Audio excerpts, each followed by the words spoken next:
எல்லாருக்கும் வணக்கம். இப்போ தக்காளி கொச்சி எப்படி செய்யறதுன்னு பார்க்கலாம். சிம்பிள் டிஷ், ஈஸியான டிஷ், ஆனால் டேஸ்டியாக இருக்கும் பாருங்கள். ஒரு பாத்திரத்தில் எண்ணெய் தேவையான அளவு போட்டு கடுகு சீரகம் போட்டிருக்கேன். அது கூட பார்த்தீங்கன்னா ஒரு 3 வெங்காயம் கட் பண்ணி வச்சுருக்கேன். அதை ஆட் பண்ணிக்கலாம். கொஞ்சம் கருவேப்பிலையும் ஆட் பண்ணிக்கலாம். லைட்டாக ஃப்ரை ஆகட்டும்.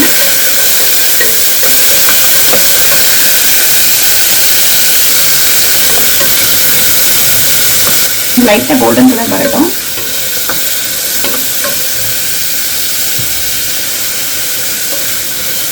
இப்போ நான் ஒரு பச்சை மிளகாய் ஒரு 3 கட் பண்ணி வச்சுருக்கேன். அதையும் இதோட ஆட் பண்ணிக்கலாம்.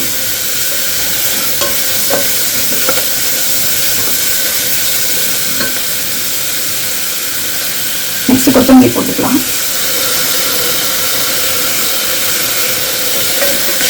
இதெல்லாம் நல்லா கலந்து விட்ட பிறகு வெங்காயம் வந்து கோல்டன் கலர் வரணும்னு இல்லை, லைட்டாக வதங்கினா போதும். இப்போ வந்து நம்ம தக்காளி ஆட் பண்ணிக்கலாம். ஒரு 4 தக்காளி கட் பண்ணி வச்சுருக்கேன் நான். அதை இதோட சேர்த்துக்கலாம். இப்போ இதை நல்லா மிக்ஸ் பண்ணி விடுவோம். ஒரு 5 நிமிஷம் வதங்கட்டும். தேவையான அளவு உப்பு ஆட் பண்ணிக்கலாம்.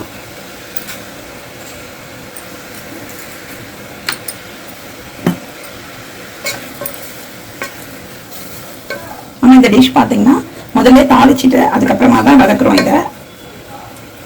இதெல்லாம் வதக்கி ஒரு 3 விசில் போட்டுட்டு ஆஃப் பண்ணிவிட்டு நீங்கள் மிக்சியில் கிரைண்ட் பண்ணி எடுத்திங்கன்னா தக்காளி கொச்சி சூப்பராக இருக்கும். இட்லிக்கு, தோசைக்கு, ரைஸுக்கு எல்லாத்துக்கும் மேட்ச் ஆகும். குழந்தைங்க வேண்டானே சொல்ல மாட்டாங்க. அவ்வளோ சூப்பராக இருக்கும். ஈஸியாக செஞ்சிடலாம் இந்த டிஷ்ஷு.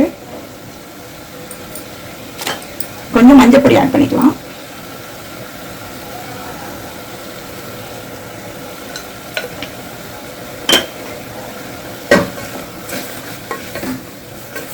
தக்காளி லைட்டாக வதங்கி வந்தால் போதும். தக்காளி வதங்கி அதுலேருந்து லைட்டாக தண்ணி விட ஆரம்பிச்சிருக்கு.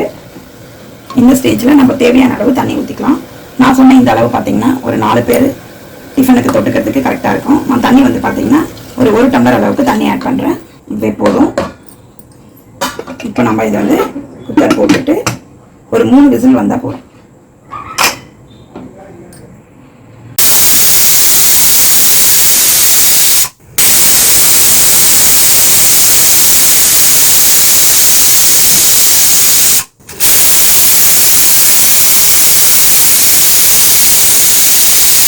ஓகே ஃப்ரெண்ட்ஸ், இப்போ ஒரு 3 விசில் வந்துடுச்சு. போதை இப்போ நம்ம ஆஃப் பண்ணிடுவோம். ஓகே ஃப்ரெண்ட்ஸ், இப்போ பாருங்கள் விசில் நம்ம ஆஃப் பண்ணிட்டோம்.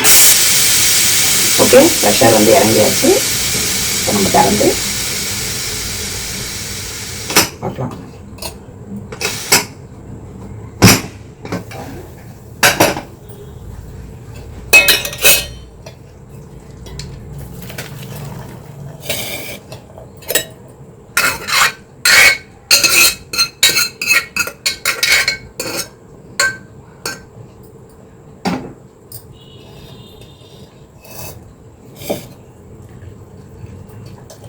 நல்லா இந்த தண்ணி வந்து வடிச்சிடுவோம்.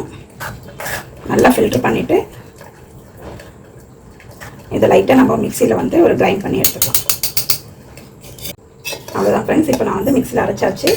இது நான் ஒரு பாத்திரத்துக்கு மாற்றிட்டு உங்களுக்கு காமிக்கிறேன் எப்படி வந்துட்டுன்னு பாருங்கள். நம்ம ஏற்கனவே வடித்து வச்சுருக்கேன். அந்த தண்ணியை தான் வந்து நம்ம வந்து யூஸ் பண்ணிக்கணும். பச்சை தண்ணியெல்லாம் எடுக்கக்கூடாது, அப்புறம் கெட்டு போயிடும் டிஷ் வந்து. நம்ம இதை குழந்தைங்களுக்கு ஸ்கூலுக்கு போய் கொடுத்து விடலாம். நல்லாயிருக்கும், டேஸ்ட்டாக இருக்கும். பாருங்க ஃப்ரெண்ட்ஸ், இதை வந்து நம்ம தோசையோடு வச்சு சாப்பிட்லாம். சூப்பராக இருக்கும் டிஷ். பாருங்கள் எப்படி வந்திருக்கேன் பாருங்கள். ஓகே ஃப்ரெண்ட்ஸ், பாருங்கள் இதே மாதிரி நீங்களும் செஞ்சு பாருங்கள். பிடிச்சிருந்தா லைக் பண்ணுங்கள், ஷேர் பண்ணுங்கள், சப்ஸ்கிரைப் பண்ணுங்கள். தேங்க்யூ.